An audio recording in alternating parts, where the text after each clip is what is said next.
Welcome to Homefront Sit Rep. I hope you're in for a great show today, because I'm just a veteran talking about what's on my mind and maybe yours. You can find Homefront Sit Rep on Apple, Amazon, Spotify, or wherever you find your favorite podcasts. You can also check out Homefront Sit Rep's YouTube channel. Buckle up, the show is starting.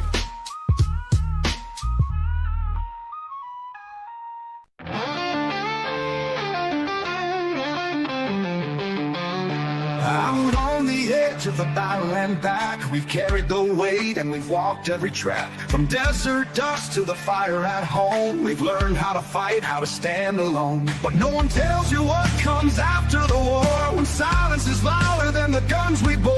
That's where we speak, that's where we heal, with stories too real for Hollywood reels. Welcome to the front lines you don't always see, when warriors to battle just differently. This is our check-in, our voice, our step. This is the Homefront Sit Rep podcast.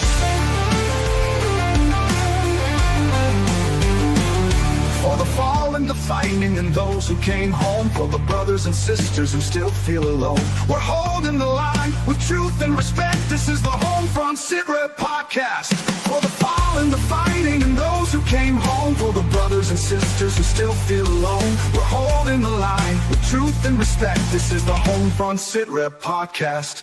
It ain't all medals and waving flags. There's pain in the silence and weight in the bags. But we've got a mic and a mission to share, to tell the damn truth, cause somebody's gotta care. We laugh, we cry, we cuss, we pray. We honor the ones who ain't here today. From basic to battle and back to the block. This is our rhythm, our round table talk. Welcome to the front lines you don't always see, when warriors to battle just differently. This is our check-in, our voice, our step. This is the Homefront Sit Rep podcast. Still heavy in dreams out of reach, for the lessons the textbooks could never teach. We're sounding off, no filter, no prep. This is the Homefront Sit Rep podcast.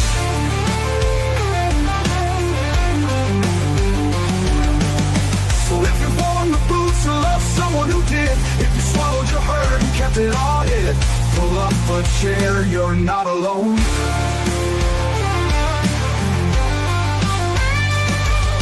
Welcome to the front lines you don't always see, where courage meets scars and raw honesty. This is our anthem, our truth intercept. This is the Homefront Sit Rep podcast. For the ones still standing and those we've lost yet, for every single story we'll never forget. We speak so others won't forget. This is the Homefront Sit Rep podcast. Real talk, real vets, real life. Homefront Sit Rep podcast, where the mission continues.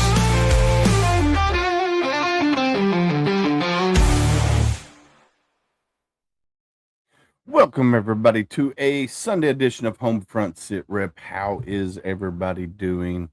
Man, let me tell you, today was a really cold day here in Kentucky.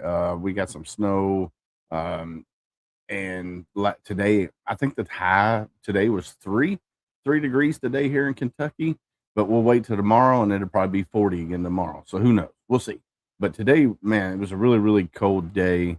Got some relaxing done today. The wife and kids went to church this morning. I didn't get to go with them. I had some things to do for the podcast beforehand, because we got 2 episodes left this year, and then the next 4 episodes after that will be recorded episodes. So Gunny and I had to do some things to get that set up for the end of the year so we could take our 2-week break. And so we'll be back, January 5th. So it's a little over 2 weeks, but we got to take our me time and hang out with the wife and kids and family. We're heading to Florida at the end of December here, and going to spend New Year's in Florida again, like we do every year for the last 4 or 5 years. So super excited about that. We get to have some free time and just focus on family, and kids are getting older. My youngest daughter is about to graduate high school. She's in the middle of her senior year of high school. So we're getting ready to ramp up with all the things that she's doing, with the Quill and Scroll program, the yearbook and journalism and everything else that she's got going on. And then my oldest daughter is still she's heading into her 2nd semester of her freshman year of college at EKU. So lots of things going on. So we got to hang out with wife and kids and make sure, we get some me time and recharge our batteries for next year because man, we are moving and grooving and doing things that um are amazing. There's amazing organizations out there. There's amazing authors out there. There's amazing business owners, veteran business owners. There's amazing comedians, singers, songwriters. Just a lot of moving parts that goes on. We're already planning for the Mogue Mile 2026 in Kentucky. We're planning on Warrior Rounds Kentucky Style 2026. We have the Vietnam Traveling Wall coming in 2026. We got the GWAT Wall, the Global War on Terrorism Remembrance Wall coming in. So a lot of things going on outside of the podcast. So there's just a lot of things going on, and we got to recharge our batteries and do all of that, and and spend Christmas and New Year's with the family, and just have a good time and recharge our batteries. But we got two great episodes. We got one tonight, Marine Corps veteran Shane Santelli. Um, he's the founder of the Overwatch Initiative, which is an emerging nonprofit up in the Pennsylvania area, which we'll talk about that. And then tomorrow, to end the year, we got Colonel Trey Morris. Back in 1991, he was on the original mission that kicked off Desert Storm. What's up, Rat Man? How are you, sir? So he flew B-52s, or he was, electronic warfare some officer on B-52s, and his mission that he was on kicked off Desert Storm. And now it's unclass or declassified. So he's able to talk about it. They got a book coming out in March. And I think it's going to be a great way to end the year of 2025 for Homefront Sit Rep. And wishing Candace good health and speedy recovery to come back. I know she's got some things with her medical stuff that's going on, then plus some other things that I don't know if she wants to let loose yet. But super excited for her and where her life trajectory is taking her. And then unfortunately, Gunny just got back from Vegas. Good for him. He was in Vegas, but he just came back from Vegas and has a real bad sinus infection. So he's not able to make it tonight, but he is going to the doctor tomorrow. So he should be on tomorrow's show. So super, super excited for Gunny to come back and talk about his trip to Vegas at the conference that he was at, stuff like that. So super, super, super cool about that. Now, Shane here suffered a TBI, traumatic brain injury for you non-military folks, TBI, from a deployment in Afghanistan. His service and recovery experiences have shaped his commitment to helping others who struggle with psychological and emotional aftermath of military and service careers. So his nonprofit doesn't just focus on military, but they also first responders as well. And we've talked about that numerous times here on Homefront Sit Rep, that first responders, your police, your fire, your EMS, they deal with trauma daily. Like we in the military, we might see trauma, every so often, but they deal with trauma every day, especially police officers and EMS. Firefighters, maybe not so much, but I know they deal with a lot of trauma as well. So this organization, the Overwatch Initiative, is going to help those guys in the Pennsylvania area. I know he's going to start off local, but we'll bring Shane up and we can talk about that here in a minute, and then we can talk about everything else that he's got going on as well. So let's see, give you a little bit of rundown on the Overwatch Initiative, some of the things. The organization's stated mission is to help veterans and first responders by providing them with peer support, access to mental health resources, and assistance in connecting with recovery programs. The goal is to create a space where individuals who have served can meet and connect and support one another through shared experiences and professional resources, focused areas, peer support networks for veterans and first responders. Rich LaMonica, what's up, brother? How are you, sir? Um, and then yeah, that's first responders never meet a person on their best day. You are so correct, brother. You are so correct. Hey, if you're out there in chat right now, man, Rich LaMonica, I nominated the Misfit Nation for Veteran Podcast of the Year for the American Freedom Fund, and my boy Rich LaMonica brought the hardware home. Super proud. I nominated the Misfit Nation because of Rich LaMonica and his team. They've done amazing things. So, congratulations, Rich, from the bottom of my heart to you. Congratulations on winning that award.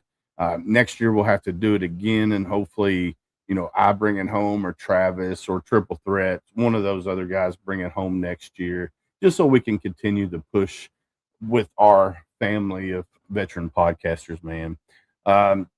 So getting back, peer support networks for veterans and first responders, access to mental health services and and treatment placement assistance, development of support systems aimed at restoring hope, dignity, and purpose for participants, and then fundraising, which we all know uh, running a nonprofit takes money. So fundraising is one of those big things in there. So without further ado, let's bring Mr. Shane up to the stage. Hey, how you doing, brother? Welcome, sir. I'm doing wonderful. How are you? Another day in paradise. Can't complain. A little cold here too. I didn't hit 3 degrees though. Maybe with the wind chill. Dude, it was cold. I went outside at what time was it? Probably about 09 this morning to take the dogs out. My wife's got 2 little dogs, and the wife and kids went to church, and they're like, "Hey, we didn't take the dogs out. Can you take them out?" And I was like, "Sure." I was wearing basketball shorts and a t-shirt. No, I turned around. I'd be lying right back to the house. I was like, "No, I'm going to get some warmer clothes on." So do me a favor. First off, I want to say thank you for taking time away from your family to be on Homefront Sit Rep here with us. But do me a favor, introduce yourself to the world of Homefront Sit Rep. Well, my name is Shane Santelli, Marine Corps veteran. Served 2008 to 2012. I was a Stinger gunner in the Marine Corps by MOS. Deployed to Afghanistan, OEF 1 TAC 10. So we ended up we were out there for almost little under a year. But I just through my time in service, and getting out, I realized that that brotherhood that you have, never really had too many people like in my prior. But when you get out, you realize a lot of things, and through my time being out, I realized that everybody went through a whole lot of things, and, especially not only mental health, but substance abuse and things like that. And I went through it myself, and I realized that we don't exactly ask for help. We're not exactly the best at that, because it's kind of frowned upon. It comes with a negative, it comes with a stigma. So, I wanted to do something that, could help benefit my area, since it's really lacking in any type of support for veterans or first responders as a whole. And, dealing with the whole substance abuse thing with alcohol myself, that was a bad time in my life. So I wanted to make sure that I could do something to give back to the people that, also give a lot, and they just don't get taken care of. Yeah, definitely. Yeah, that's why I'm trying to get the Overwatch Initiative up and running and start making a difference out here. So yeah, I don't know much about PA, and I do know that like veteran nonprofits are very scattered within PA, which I know it's a lot of big country out there. Yeah. I do know that there's Clearwater for Heroes, which is Case, young guy. I mean, he's 14, 15, I think at the time. He started a nonprofit at 9 years old. He takes, with Clearwater for Heroes, he takes veterans out fishing and stuff like that, but he also raises funds for other nonprofits in that area. And he said there's not a whole lot in that area. So yeah, there really isn't, from what I've seen. Man, That's crazy. And I know Pennsylvania has a large population of veterans up there. I know there's the Veterans Village in Philadelphia, I want to say, which is a nonprofit where they have 26 homes for veterans there. It's a apartment style. Kind of like a commune. Well, yeah, it's apartment style, but they're prefab, so they build everything off site in a factory somewhere. They build all the walls and everything, and then they bring it in and put it together like Lego blocks. And man, I'll tell you, this thing looks amazing. Like I've seen pictures and stuff. I haven't seen it firsthand, but they look amazing. But there are some nonprofits up there in the PA area, and I'll just have to get you connected with the ones that I know that are up there. I know Heroes Media Group, Adam. He's up there he's up there and he does all kinds of things with nonprofits and stuff like that. So we'll have to definitely get you connected with those guys as well. Um, so here you are. You served in the military. You got hurt while you were in the military, so you got medically retired.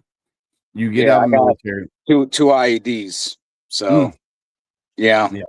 Yeah, it kind of rocks the boat. Yeah. So Gunny also within 30 days was blown up twice from IEDs, and I definitely understand what you're going through when it comes to that. So Gunny and we met in boot camp. We met on the Yellow Footprints. He's from Maine. I'm from Kentucky. We went to boot camp together. We went to School of Infantry together. Then we went to 2nd Battalion, 8th Marines together. And we served for 3 years, and then we kind of went our separate ways. So, and I went to 1-8. He went on to 2nd LAR, and then he went, served with recruiting duty. Then he went back to 3-8, and he served until 2011. He was in the air wing. He did a lat move into the air wing, and then they medically retired him after that. So I wish he was here because you and him would have some things to talk about. How much we hate the air wing? Yeah, pretty much. I don't hate the air wing. We kind of just got we got the boot put on us over there. Yeah, so him being a gunnery sergeant, coming from infantry, they are, they put him in as a platoon sergeant. Well, he was being infantry minded. He's like, oh, we got to do this. Well, they took him out of that role and put him in an admin role because he was too hard on the guys and gals working on the aircraft, the Osprey or whatever whatever one they were. I think it was Osprey. And I laugh at it because he was too hard on the air wing. I was like, oh man, did they pull out the stress card on you? Oh man, just teasing him. So, all right. After getting out of the military, like most veterans, I'm assuming you probably went down the same rabbit hole. You lost that sense of purpose. You lost that sense of camaraderie that you had while you were in the military. How would you describe your transitional period after getting out of the military? You know what? I mean, you know as well as I do that they train you to do a lot of things in the Marine Corps. They don't train you to go home. So when you get put in a certain mindset for so long, and then you come home, it's just like, you're kind of twiddling your thumbs. I mean, I've always worked, so I try to keep myself busy that way. But outside of that, there's just a disconnection, and that loss of having your brothers around, whether or not you got along. You already know you don't get along all the time, but that's just what a brother, your brother is. You know that you call them at 3 a.m. They're going to be there for you. Yeah. You come home, you don't have that. It turns into you got to call them just to be able to get something off your chest because you don't have anybody else that will understand what you're going through in your mind. Yeah. And that's, like we all have our traditions in the service, you know what I mean? And sometimes it gets taken to another level and you start to lose yourself in that. Yeah. And, you're trying to fill that hole that can't be filled. Yeah. So, I lost myself for a long time. I started going to the VA in 2016 trying to get help.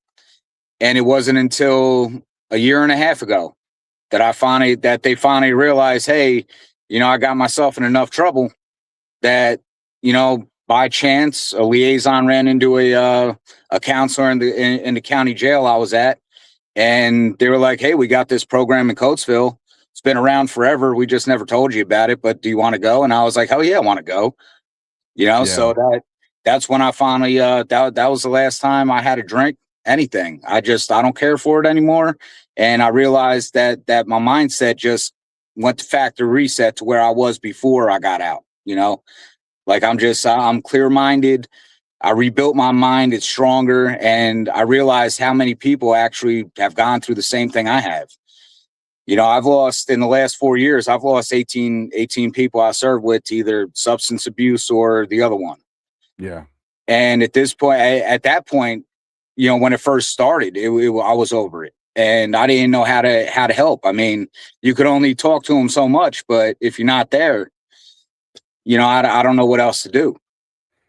Yeah, yeah. Unfortunately, like you said, we can talk to our brothers and sisters, via the telephone or whatnot. If we're not in the area that they're in, like we had a Marine just recently up in Montana. Nobody relatively close to where he is. He was talking. He talked to people for 4 or 5 hours straight on the phone, and that night he wrote a letter, and needless to say, he was getting medicine. So he got medication from the VA, and the medication that they prescribed him was wasn't reacting, or wasn't working with the other, so it was working against each other, right? Yep. And it was causing hallucinations and stuff like that, and we were like, hey man, stop taking that medicine. You need to talk to somebody. Well, he decided that this was the route that was best for him, because he woke up in the middle of the night, and he lives in Montana.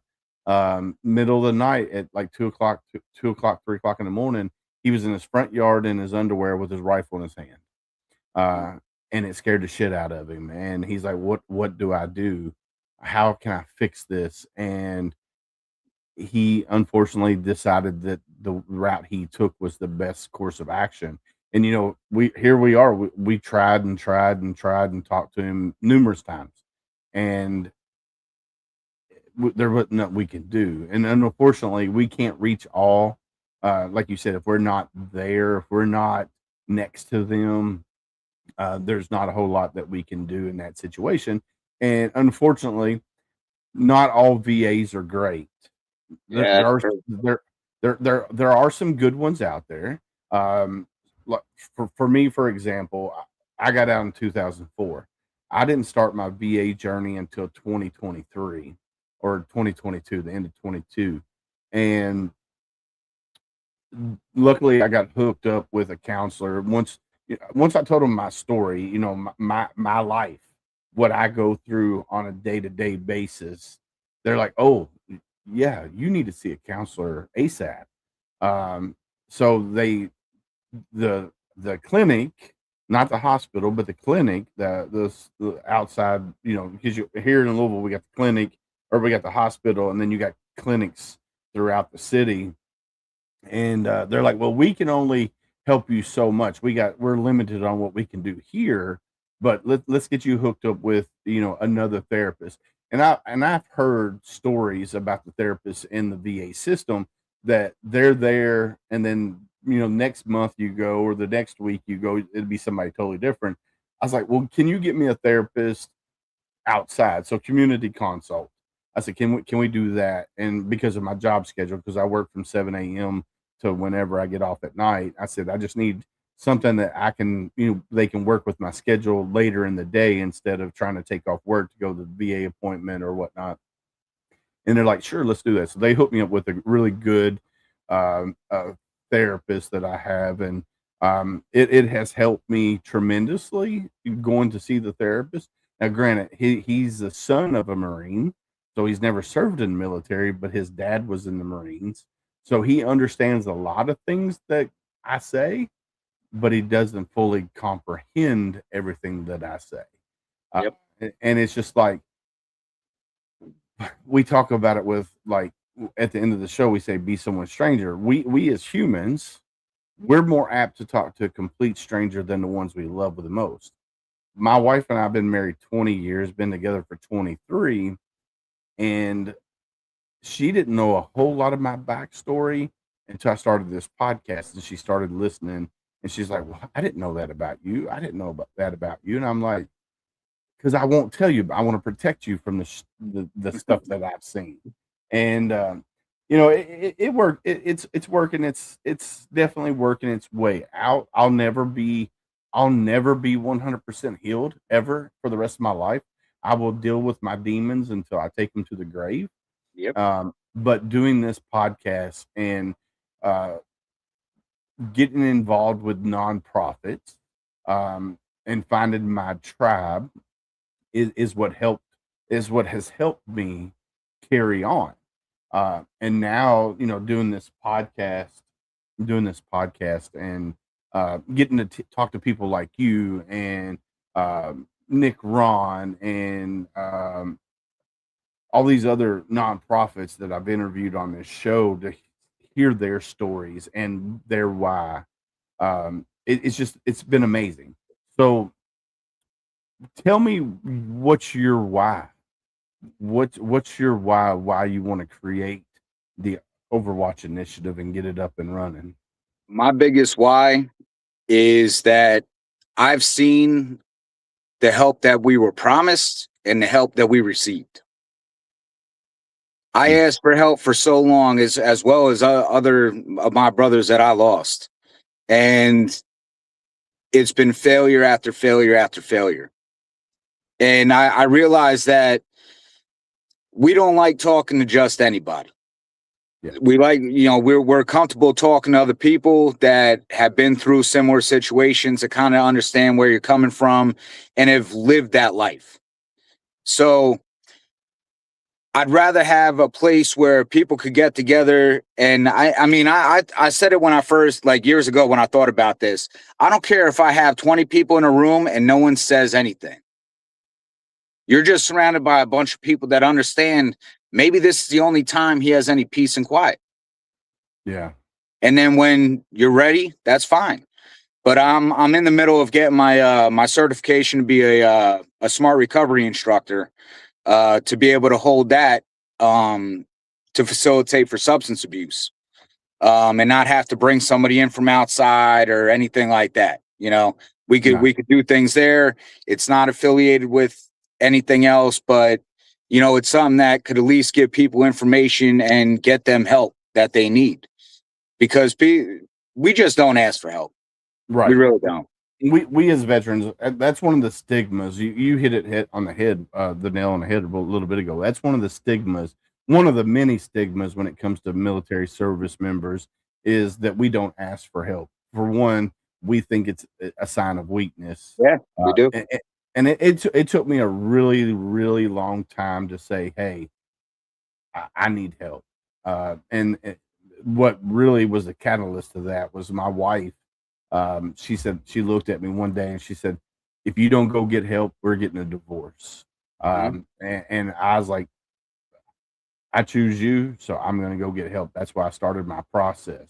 Now, granted, I don't think she fully understood the process of the VA. Yeah. When it comes to getting all the things lined out and ready to go. And I'm not even talking about the benefit side of things. I'm just talking about the healthcare. Getting it documented. Yeah. Yeah. The healthcare side of things.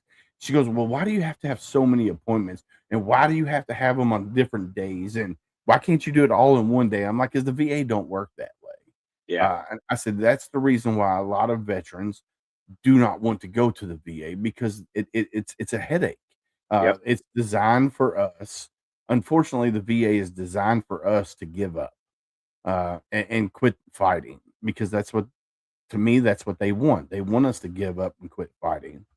So yeah, they do a pretty good job of that, because a lot of people have lost that battle, and that's what really makes me angry about it. Yeah. Yeah, we held up our end of the deal, Yeah, yeah, and and you know, we did. We held up our end of the deal, and unfortunately, the government is not holding up their side of the deal. But the good thing is, I'm seeing a shift in momentum. I think there's a lot of great people that are in office or in positions of power where they can help us as veterans, because what we've had so far since Vietnam is, so the VA system's yeah, been broken since Vietnam, right? And it's got worse over time. And for me, it's just like, what we need to do is get people, like-minded veterans, in position of, whether it's state government, local government, federal government, whatever, that are all very like-minded, and we can change the VA system. Granted, I know it's going to take time, but yeah. if we keep getting more people in there, then our brothers and sisters that haven't even served in the military yet won't have to go through the struggles that we as our generation has gone through. And I think that's what we need to do. Start on the grassroots level and work our way up to federal level. And luckily, I think there's a lot of organizations out there that are starting that push on the grassroots level. So I'm super excited about that. So Hey, I agree with you there. I mean, imagine you get a whole lot of veterans in office. Now, all of a sudden, you're going to see stress cards flying on the floor left and right. yeah, yeah, But the other reason, what that was my why is that who better to help each other than each other? yeah. You know what I mean? Like we already know what it is, and I've talked to a lot of therapists, and like you, I mean, my kind of come to God moment with that one was I maybe was home 2 weeks from Afghanistan. I mean, our deployment, like we got hit 17 or 18 times, different IEDs. So we lost 17 or 18 MRAPs and Cougars. So Mm, that was a pretty penny. But it was mainly IEDs, rockets, and mortars. Like there was a small cell. They didn't really want to fight, like fight. But right. they were good at hitting us. So it was more of a mental battle there. But I mean, they were two big IEDs I got hit by, and coincidentally, they were just around within a month and a half of each other. Once on my wife's birthday, and once on my son's birthday. Mm, mm, That was crazy to me. But when I got home, some things happened. We took, we took my wife out for her birthday. Things got a little crazy there, so I went to sleep in the garage.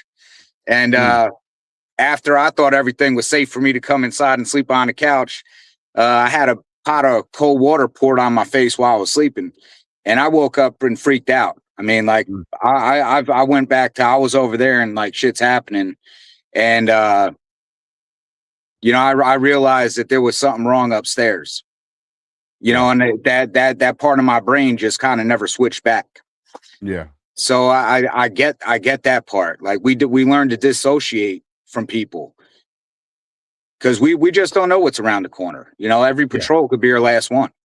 yeah, So you yeah, kind of mentally prepare yourself for that. And how do you come home and take yourself out of that mindset? Because now you've been training to do things for so long, and you've seen the worst of humanity. Over there, we had they stopped us from hitting an IED our first week there, and Taliban came in that night and took the village elder out of their hut, and they cut her arm off at the elbow just mm, to send a message. And I mean, it was on from there because that was the one village that actually was helping us, and we took that shit personally. oh yeah, oh yeah, And like you just see everything around you. You look at the world different. And yeah, a lot of times it's not exactly a bad thing. But on the other hand, I'd like to be able to run around and play at the playground with my kids instead of watching what's going on around me. yeah. I mean, and that's hard. It's hard to do, unless you have a supportive group or organization around you that has helped you understand that not everything is a threat. I mean, Hmm. I've been out of the Marine Corps since 2004, and I still, to this day, when Head I on a walk in. swivel. Yeah, head on a swivel. I notice stuff before my wife and kids notice stuff. Now, my oldest daughter, who's 18, um, she wants to be a law enforcement officer, federal level. And I'm like telling her, hey, these are things that you need to focus on. So the other day we were driving home from EKU back to our house, and we were driving down the road, and I spot something on the side of the road that shouldn't have been there. And she goes, Dad, did you notice that? I was like, yeah, baby, I noticed it. And then she goes, did you notice the person that was behind it? I was like, I didn't see the person. I saw what was there, but I didn't see the person behind it hiding in the bush. She goes, yeah, there was two people in the bushes. I was like, good job. Yeah. So she's recognizing things that are out of the ordinary that shouldn't be there, and then she's seeing a little bit further. Of course, her eyesight's way better than mine. I wear Yeah. glasses and contacts. Her eyesight's 100 times better, but and it's just like good. I'm teaching them right, but they don't have to deal with the trauma that comes along with that. Yeah. So I think I'm definitely preparing them for their future. Um, Hey, you got to start somewhere, and crawl, walk, run. yes, sir. Yes, That's how sir. it goes. I Yeah, mean, you luckily gotta. the one thing I left service was my eyesight. Everything else is trashed. Yeah. Well, so I've always wore glasses since like second grade. So my eyesight's been shit since second grade. But my body, I'm like you. My body's broke down. I've 46 at 46. I'm 47 now. I had a total knee replacement done. I need to have the other knee done.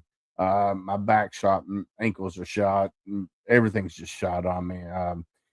It just, it's the price that we pay Yep, to serve our country.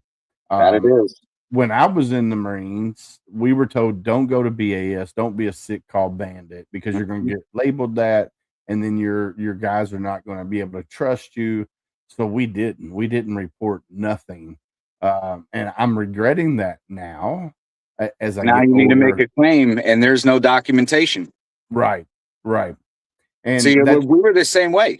And I only started going because but the two IEDs, the two traumatic brain injuries I had, they were bad. I mean, the migraines are nonstop to this day, and they couldn't figure out what was wrong. So they finally authorized me to go to the National Intrepid Center of Excellence at Walter Reed in Bethesda.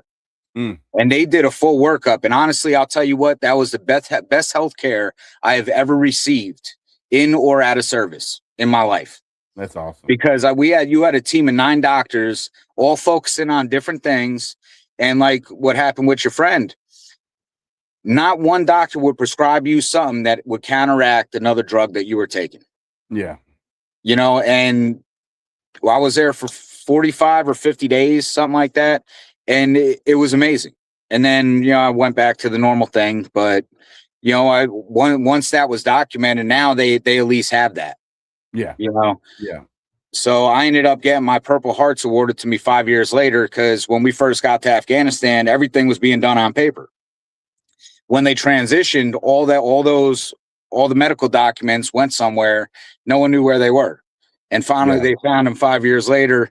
And my CO and first sergeant drove up to my house from North Carolina up to PA and did a Purple Heart ceremony on my back deck. Oh, that's awesome. So, I mean, it sucks that you had to receive the Purple Heart, but it's awesome. Enemy marksmanship medal. Yeah. It was awesome that your chain of command came up there and did it for you. And I know Gunny, when he got blown up the first time, they didn't write it up properly like they should have. But the second one, he got his Purple Heart for that. And most Purple Heart veterans don't want to talk about how they received their Purple Heart, which I completely understand. And a lot of Purple Heart veterans, you won't even know that they are a Purple Heart veteran because it just don't come up in conversation, because it's, for one, it's traumatizing to relive that trauma. Yeah, it's What's up? kind of unnecessary to us. It's Yeah. So I want to give a big shout out to Mr. William Stevens. He just joined us in chat. So William Stevens is the author of The Broken Mirror, If you haven't read it, I definitely recommend reading this I've book. heard of that. So William Stevens is in chat. Just want to give him a big shout out. He just came up here in chat. So William, thank you for the book, my friend. It's going to go back here on the shelf with the rest of the veteran authors and stuff that I have back there, brother. But yeah, so right now you're still in the process of building the Overwatch Initiative. So you don't really have like your 501c3 status or anything of that nature at the present moment in time. Not at this moment, no. But I'm working towards it. But you're working towards it. So if you're in the PA area and you want to be part of the Overwatch Initiative, how could somebody get a hold of you, Shane? I sent in the email I sent you my business card and all that with my phone number and Overwatch Initiative's email address. Right now I have that. See, I ended up starting the Overwatch Initiative page on TikTok early because my main account, Omega7212, got hacked by someone. And that was right like the day after I started my fundraising. So I had to put the big message out that if that account contacts you, it's not under my control. So I was in the middle of yesterday, I started to do a Facebook page. And then I was going to move that over to Instagram as well, to start putting content up on there. Just with these kids being off for 2 weeks, kind of left me little to no time to do anything without kids in my ear, noise and everything. Like I can't get away from anybody. So I understand that's why we're doing a podcast from my grandpa's car right now. There you go. So we definitely got to get your Facebook page up and running. We definitely got to get all your social medias up and running. But you can follow him right now on TikTok on the Overwatch Initiative channel on TikTok. So go follow him there. Yeah, and Steven says William Stevens says link them both together, Facebook and IG. So once you create the Facebook page, link it to your IG. Yeah, and that way you put it on one, it'll go to the other. And then he said also build a link tree. So get you a link tree account as well. All right, good to go. But what we were getting back to, if you're in the Pennsylvania area and you want to be part and help build the Overwatch Initiative from ground up, reach out to Shane, reach out to me. I'll give you his information. And then that way you can get in touch with him and be like, hey, what's up, Josh? How are you, Marine? Semper Fi, brother. Right. So reach out if you're in the PA area, reach out to Shane and let's help him get this organization up and running. I think your mission is spot on. I think, focusing on, Pennsylvania, William Stevens. Yes. Yeah, Stroudsburg, Pennsylvania. Stroudsburg. Yeah, so the Monroe County area is where Stroudsburg is where I'm focusing because, like you said earlier, Pennsylvania being densely populated, Monroe County has one of the highest densely populated areas of veterans. And they've actually been fighting veterans court here for a long, long time. Okay. Yeah, that was actually brought up to me by a veteran judge.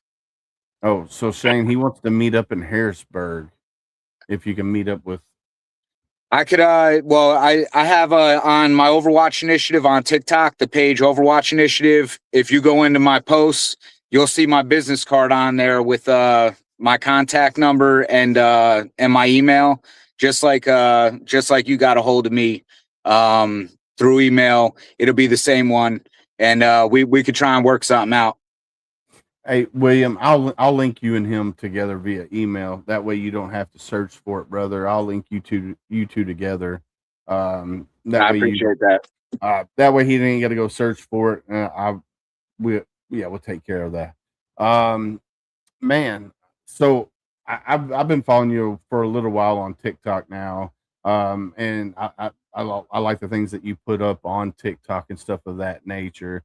And I want to see where the Overwatch Initiative goes from ground up to where it goes in the future. I'm super excited about it. I think you've got a great mission.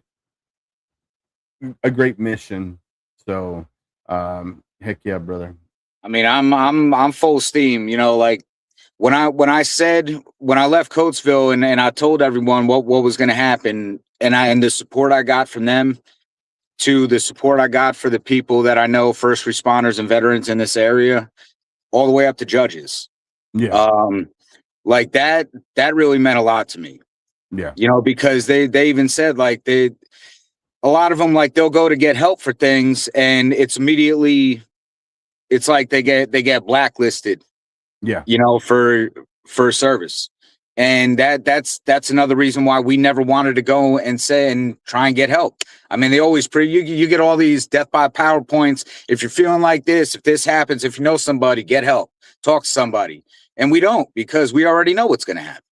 Yeah. You know, so now at least you have a place. And I don't like associating it to like Alcohol Anonymous or anything like that, because it's more of an anonymous thing. Like, I don't need to know who you're with. You know what I mean?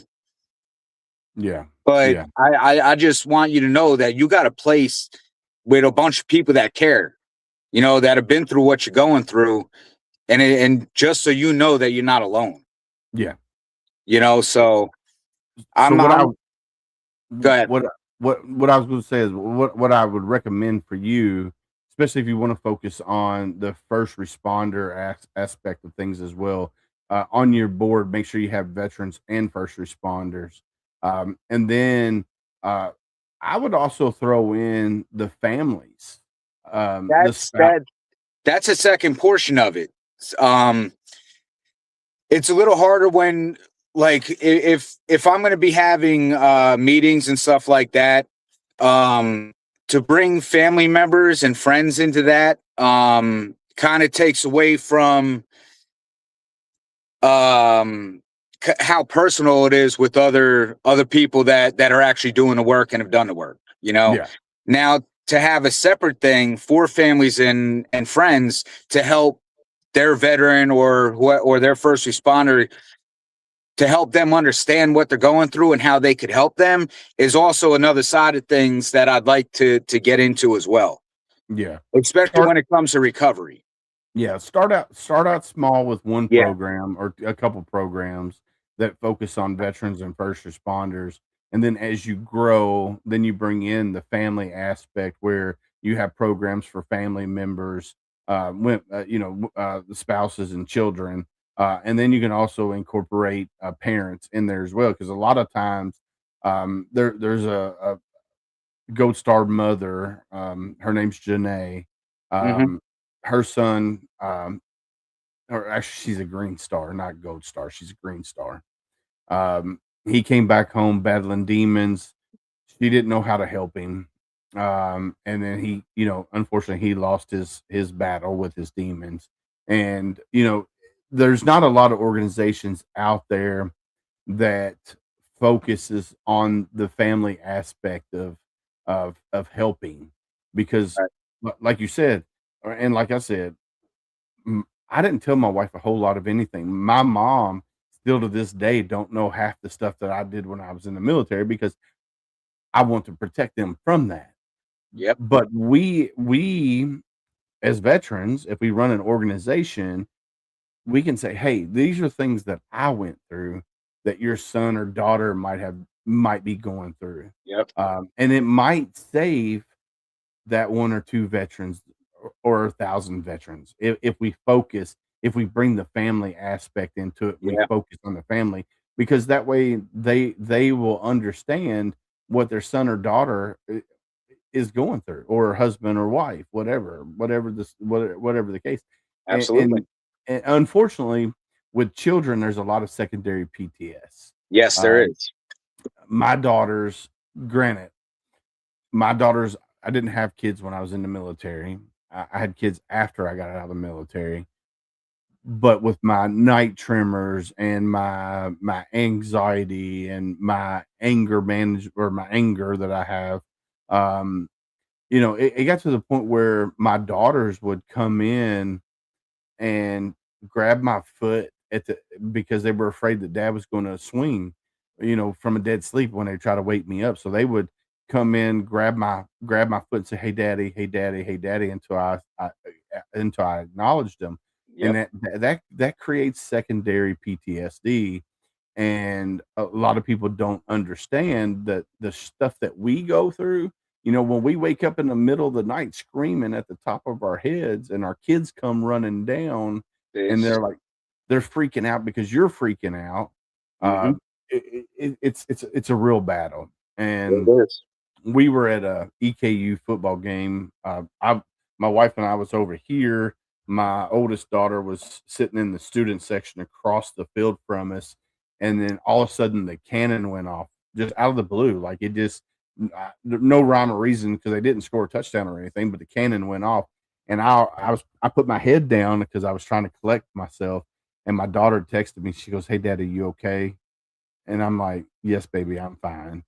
You know, so that PTSD in children is there, and we definitely have to focus on the family aspect of it as well. So, I absolutely agree with you. Now, like when I was going through Coatesville and I was teaching the Smart Recovery, I went from the SUD program after I graduated there to the PTSD program, and I started writing a handbook there for basically kind of like an easy guide for veterans. And it's not supposed to be a go-to. Like honestly, when you're dealing with anything between PTSD or substances, you need to see a professional. Like oh that, yeah, like there's no getting around that. Because I know from personal experience, I've tried to do it myself for everyone else for years, and it never worked. I'd yeah, get sober for weeks, months, and I'd always go back to it. But what I realized when I got there is that I was doing it for me, and it was easy. And once I did it for me, I realized, hey, had I just done this from the beginning, I was actually doing it for everybody else too. yeah, You know, so I wrote this handbook, and it's not done yet because I was using their computer because I don't have a computer here. So once I do that, I'll be able to finish it because I'm like 3/4 of the way through. But in the back of resources has all the information for family members and friends to actually go to third party resources that have all the information they need to be able to yeah. read up about what's going on inside the package itself. Heck You yeah, know, so they basically could read up on it, and you know, it may not be hands on, but they at least understand what their partner's going through or their friends going through, and how they could help them get through it. You know, just supportive wise, you know, and understand that this is yeah, probably why they're acting the way that they're acting. yeah, You know, yeah. because any little bit helps when you're dealing with that. You know, Oh, people don't realize how much. You know, they say like how you could just ask a stranger how their day's going, you know, and that could actually be the nicest thing someone's done for them in a while, you know, and that could just turn their whole day around. It's the yes, same sir. thing with anybody battling anything, any type of recovery you're going through. You never know what's going to make their day or break their day. Yeah, So yeah, the more information, the more knowledge you have, the better it's going to be for everyone. yeah. So we recently had Joe Urich, Army veteran. He battled alcohol addiction to the point where he was hiding airplane bottles in his house, and his wife didn't know that he was hiding them. But she gave him an ultimatum when she found this. Like she took a picture. She found all the bottles. He was passed out on the couch. Put all the bottles in front of him. Took a picture and then said, "Hey, when you wake up, we need to talk about this." And she told him right then. She goes, "Hey, it's either us or the alcohol." And he made the decision right then and there to quit cold turkey. But he also realized that he had to quit for himself Yeah, because you can sit here and say, "Hey, you need to quit," and if that person is not ready to quit, they're not going to. it's not going to Uh, happen. That and was me. not going to happen until you're ready to quit and you're ready to go get help. I quit cold turkey every time for over 3 years. I quit cold turkey 6 times. The last time I quit cold turkey, 3 days in, I started having grand mal seizures. mm, My body was so dependent on alcohol that over the next 2 years, I had over 150 grand mal seizures. mm, And mm, that's when I finally got locked up the last time. And throughout that, I've had months of sobriety, but I was always like you said, and like I said, I was always doing it for everybody else. I was doing it for my wife. I was doing it for my kids. I was doing it for everything but me. Right. And I mean, I was that guy. I go to the store, I get a half gallon because I was up to almost drinking 2.5 gallons a day of vodka Mm. between whiskey, vodka, bourbon, and whatever it was. If it was liquor, I was drinking it. And I go and buy two because I knew that I'd finish that whole bottle, and then I'd pass out, wake up at 3 a.m, and if I didn't have a drink, I'd break out in cold sweats. I'd be throwing up. I'd be just miserable, and then I'd have another seizure. Yeah. And when I got home, I found 8 full bottles just stashed in walls. I had I gutted an Xbox 360 at one point to hide a bottle, and I forgot about it. Damn. And I had stuff all over the place. And Yeah. I'm like, then now I could smell alcohol. I hate the smell of it. I could go anywhere I want to. I could see alcohol. I don't even want it. Yeah. I don't care. Yeah. I want nothing to do because that was a demon. That was my demon.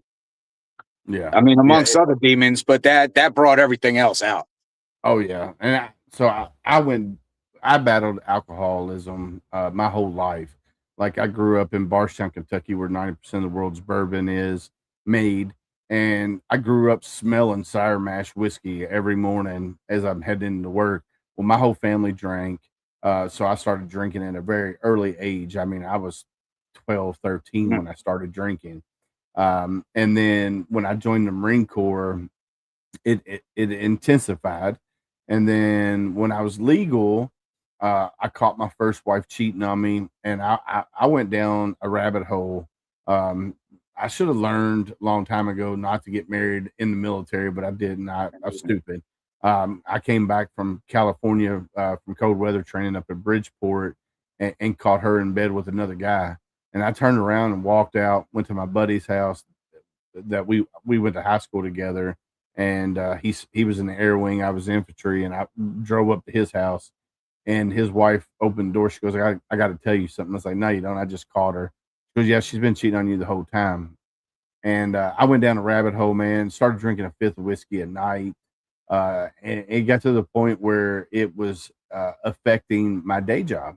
Yep. Like I would get up in the morning, go to base. I'm sweating the smell of bourbon. I'm still drunk, hungover, whatever.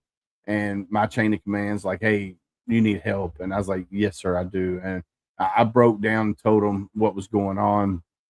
And they sent me to detox, 60 days in the hospital. Came back from there, had to do AA twice a week. And dude, I didn't touch alcohol for forever. I mean, it was forever. And the wife and I have been married for 20 years. She's seen me drunk twice. Both times we were out of the country. We were not even here in this country. And I had no responsibilities, no kids there. We were doing an adults only trip. And the first time was with a Marine I met in Punta Cana. We were in the pool, and his name was Elliot. And me and him were just hashing out old, stories and just drinking the heck out of some bourbon there, swim up bar. What's up, Franco? How are you, brother? And the second time was, but even now, like, I'll drink occasionally and it's one or two drinks and then not stop. I'm like, Yeah. I don't want to get back into that rut of drinking because I know me that There's no exceptions. right, I'll slip down that slope again and boom, I'll be full-fledged drinking. Like that bottle that's sitting here will friggin' be gone. It'd be like, and then I'll need another one, and then I'll need another one, and I'll need another one. And I'm like, no, I don't do that. Yep. I know that all too well. All right, so here's a question here.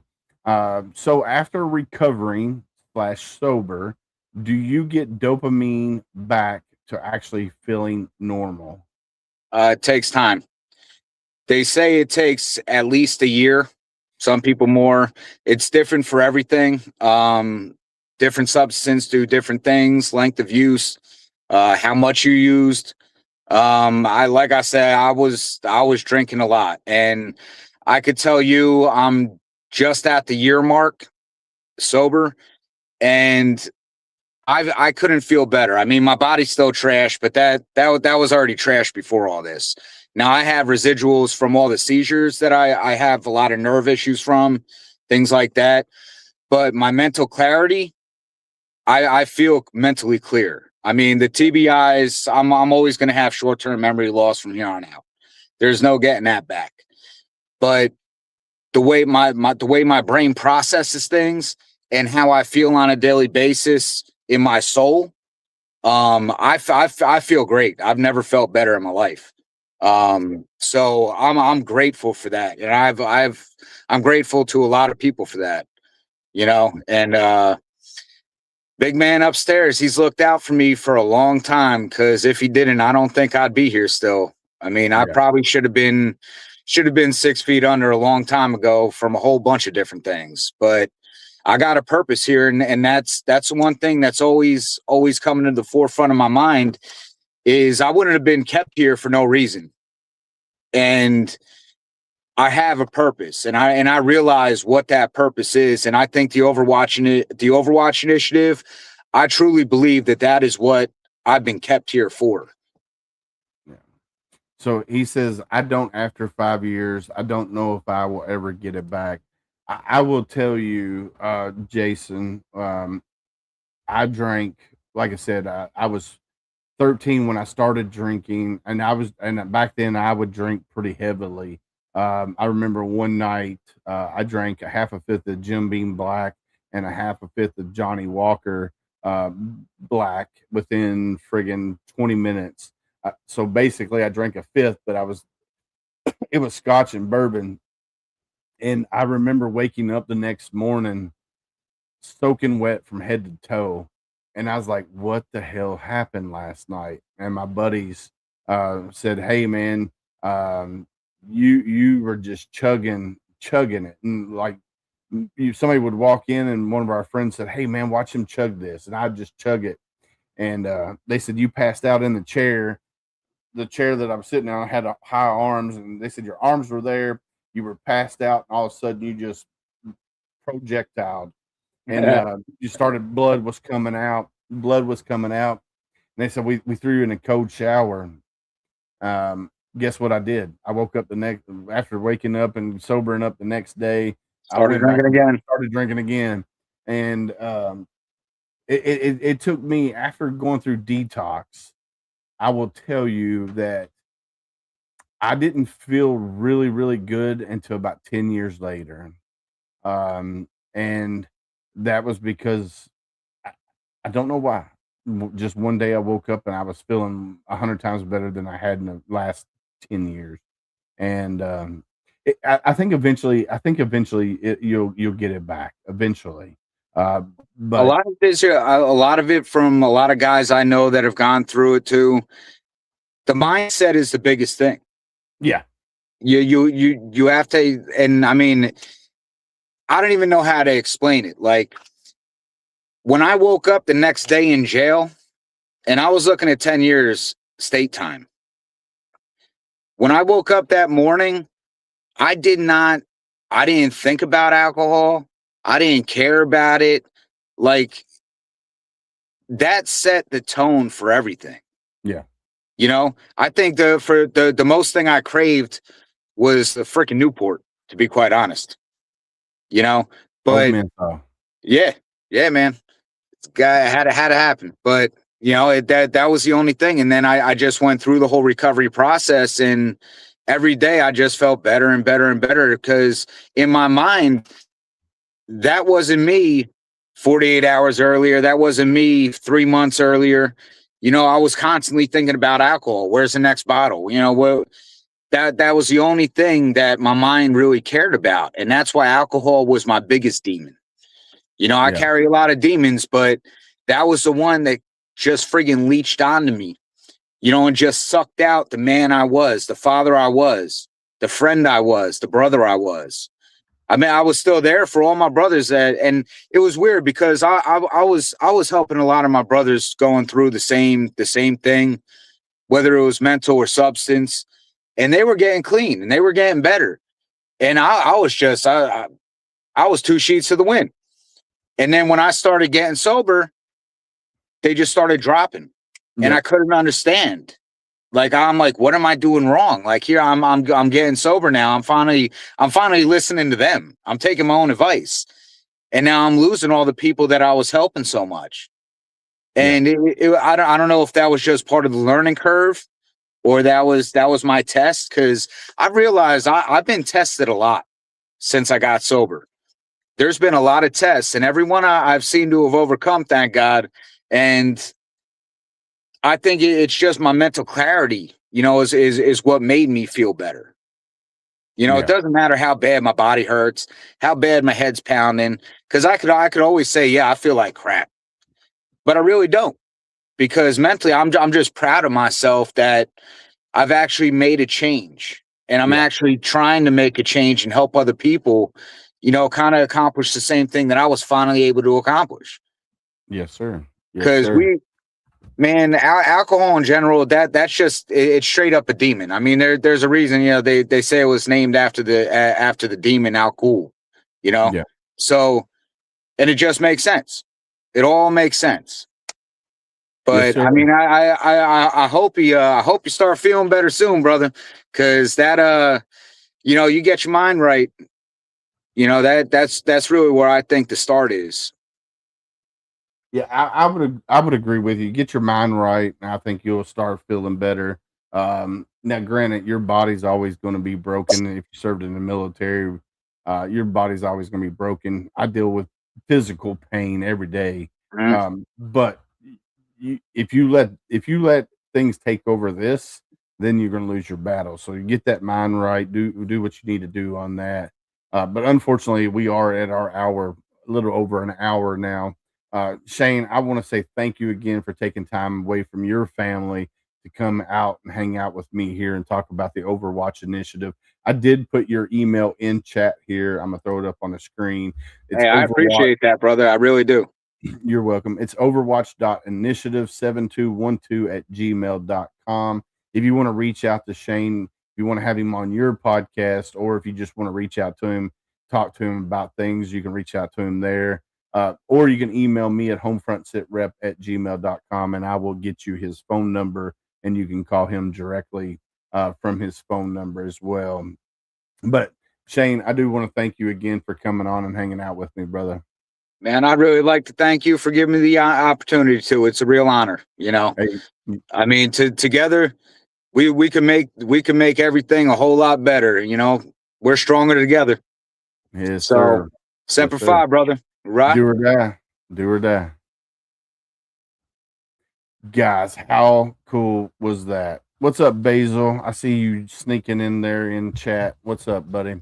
So Overwatch Initiative, it's a new up and coming nonprofit up in the Pennsylvania area, built on singular urgent mission to ensure that veterans and first responders, indiv- individuals who have spent their lives protecting others, are not left to struggle alone with the weight of trauma, addiction, and transition becomes overwhelming. Uh, so go check out Overwatch Initiative, man. Shane, thank you again for coming and hanging out with me for this hour and talking about you, and then also talking about the Overwatch Initiative. But it is about that time of night. Gunny's not here; he'll be back tomorrow. Like I said earlier, tomorrow we got Colonel Trey Morris, who was a B-52 aviator during Desert Storm. He was on that secret squirrel mission that started Operation Desert Storm back in 1991. So come back tomorrow to see Colonel Trey Morris tell his story of his service, and then the mission that just got unclassified.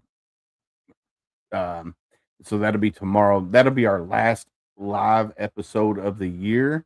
So come back, check that out tomorrow, 7 p.m. Eastern. I'm a You're not alone. Listen, guys, don't let your dark days win. There are people that still care about you, want you to show up tomorrow. So don't let your dark days win. This right here, to every veteran who carries unseen scars, know this: you're not alone. The battles within don't have to be fought in silence, because your brothers and sisters still stand beside you. The uniform may come off, but the bond remains, and together we heal, we rise, and we carry each other forward. If we don't carry each other forward, that 22 is going to keep growing and keep growing. So we have to carry each other forward. We got to heal together. We got to rise together. So definitely. And then hashtag be someone stranger. We talk about this all the time on Homefront Sit Rep. We as humans, we're more apt to talk to a complete stranger than the ones we love the most. So be someone stranger. If you're out and about and you see somebody and it looks like they're having a bad day, go up to them, say, hey, how you doing? And if they give you the red flags, I'm okay, I'm hanging in there, I'm living a dream, ask the next hard question. How are you really doing? But be ready for that conversation. Could be a 5-minute conversation, could be an 8-hour conversation. You just have to be ready for that conversation. And then it takes a village. We talk about this all the time. Find your tribe, find your purpose within that tribe, find your passion, whatever you're passionate about, find your tribe. And do cell phone roulette. Gunny talks about this. Somebody told him about cell phone roulette. We have all these people. I have over 1,900 contacts in my phone, and I guarantee I might talk to a handful of them regularly. So do cell phone roulette. Go to your contacts, close your eyes, scroll through, land on somebody, call them. If they answer, talk to them. If they don't answer, leave a message. Say, hey, it's Willis. I'm just checking in on you, man. Do it again until you actually get somebody on the phone. So definitely do that. Big shout out to our partners. Let me throw this up on the screen. Yeah. Heroes Media Group, Reese Across America Radio, Elite Engraving, Military United Podcast Streams, Veteran Voice Radio. All right, William Stevens, check you later, brother. Elite Engraving, same flag, same oath that did our amazing shirt back there, Marine It Down. If you don't have that shirt, you need to order that shirt off the same flag, same oath.com. Darren Davis, RDC Shoes, another Marine Corps company, RDC Shoe Company. So go check out RDC Shoes. And then Valor Coins and Pins, man. I can't thank Brent Casey and Brian Casey enough for creating the Homefront Sit Rep Challenge coin. This thing is phenomenal. It's got our hashtag be someone stranger on the bottom. It's got the Marine Corps EGA. And then on the back, it's got all the branches. Then it says on air. And then over here, it says hashtag we got your 6. They're amazing, phenomenal company. So go check out Valor Coins and Pins. Can't say enough good things about them. So make sure you tune in tomorrow night, 7 p.m. Eastern. Be here with your bucket of popcorn because it's going to be a great show. So I can't wait to see you guys tomorrow. But like we always say on Homefront Sit Rep, stay safe out there. We got your 6.